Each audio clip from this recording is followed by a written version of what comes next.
Episode Aigis begins just a few weeks after the end of Persona 3 Reload. It directly examines the game's main characters and their complicated emotions following the end of the base game.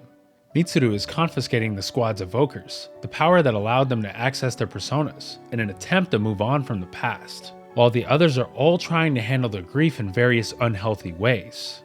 The DLC's protagonist, Aigis, is the most clear example of this. She consistently has nightmares and wants to go back to being just a simple machine so she won't have to face the weight of her loss. As she falls deeper and deeper into a spiral of self-loathing, a mysterious figure known as Metis appears, calling herself Aigis' sister. Not only that, but time is stuck and the day won't progress past March 31st. Cease must work together once more to explore the newly discovered abyss of time and figure out why time won't advance. Along the way, they will uncover answers that explain their loss, their struggles, and their very reason for living. Seeing the characters I followed and adored in the base game all fall into a cycle of depression and despair was devastating. Persona 3 Reload's voice actors once again add so much depth to their characters and their emotions. Dawn M. Bennett plays a particularly large role as Aigis takes the position of protagonist. She manages to capture the complexities of an android trying to understand her own grief and sorrow while being forced into a leadership position. The other voice actors also knock it out of the park. Lizzie Freeman provides some great levity and charm as Metis, and Zena Robinson brings so much personality to Junpei, just to name two examples. Heather Gonzalez also deserves special acclaim for her role as Hikari. Before playing The Answer, I'd always heard that Hikari comes off as irrational and bratty. In reality, she has the most interesting character arc in the entire expansion aside from Aigis, and the way Gonzalez manages to capture Hikari's complexity is absolutely brilliant. As a whole, the entire story of episode Aigis brings the same brilliant writing, exquisite character work, and surprising narrative developments from both the base Persona 3 Reload game and the original release of The Answer. However, where the expansion lacks in comparison to both the base game and other DLCs released in the modern day is in its limited gameplay offerings. The base Persona 3 Reload gameplay experience struck a balance between implementing requested changes while keeping the original foundation intact. Overall, Reload's gameplay was addicting fun. That said, when it comes to episode Aigis, the gameplay feels fundamentally limited. The first thing you'll notice that's maintained from the original is how the social link mechanics that the series is known for have been stripped away. This is by design, as The Answer's narrative is far more contained and personal.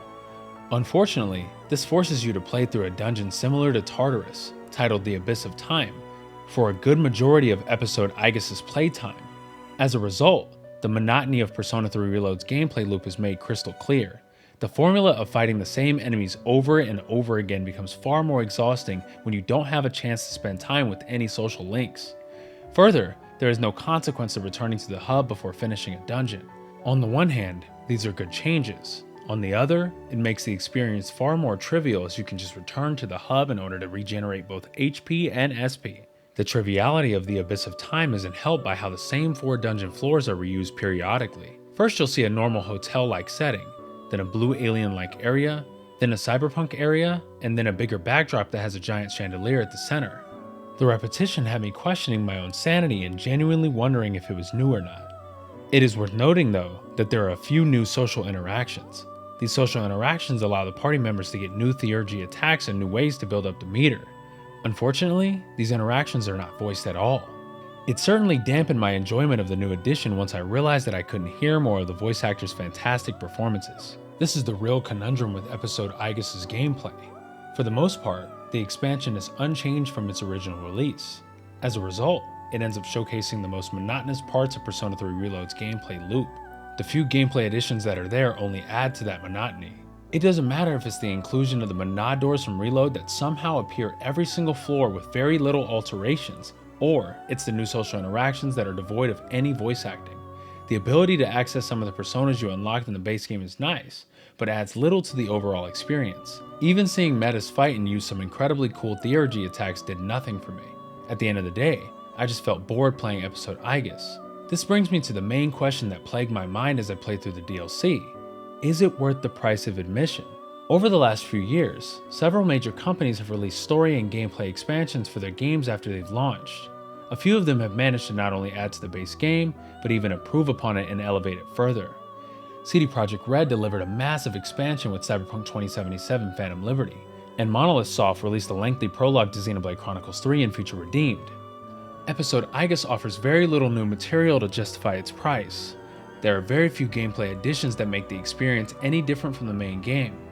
The details that have been added are either not implemented to their fullest potential or only add to the combat loop's monotony. The story is great, but it only progresses after an hour or so of playing through a constantly looping dungeon that crosses the line from addicting to just being tiresome. This lack of care extends to all parts of the DLC. The menus don't stick out as much as the base game, and most of them have Aigis thoughtlessly inserted into the place of Persona 3 Reload's protagonist. Additionally, there are only a few brand new music tracks added to the game. The rest are just repeats from Persona 3 Reload. It's a poor showing in comparison to Persona 5 Royal, which completely changed the original game and added almost 30 to 40 hours worth of new story content on top of the major gameplay changes. Episode Aigis The Answer is a deeply flawed experience. It brings to light the worst parts of the original game's combat, with how repetitive it can be when just focusing on the dungeon crawling instead of the series' social aspects. Yet the DLC's story still manages to reach the heights that the franchise is known for. Despite my frustrations with the gameplay and price, I can't say that I didn't enjoy my time with episode Aigis. When the credits rolled, I found myself deeply emotional and impressed with how the experience managed to deal with the concepts of grief in such a profound way.